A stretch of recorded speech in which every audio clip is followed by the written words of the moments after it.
मायेच्या जाळ्यात घुसले पहा मच्छिंद्रनाथ योग साधना विसरून गेले रमले स्त्री नगरात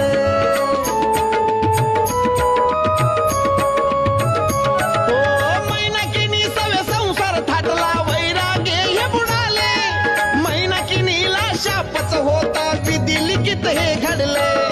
मीननाथ हे पुत्र लाभले राजा होऊन सुख भोगिले मीननाथ हे पुत्र लाभले राजा होऊन सुख भोगिले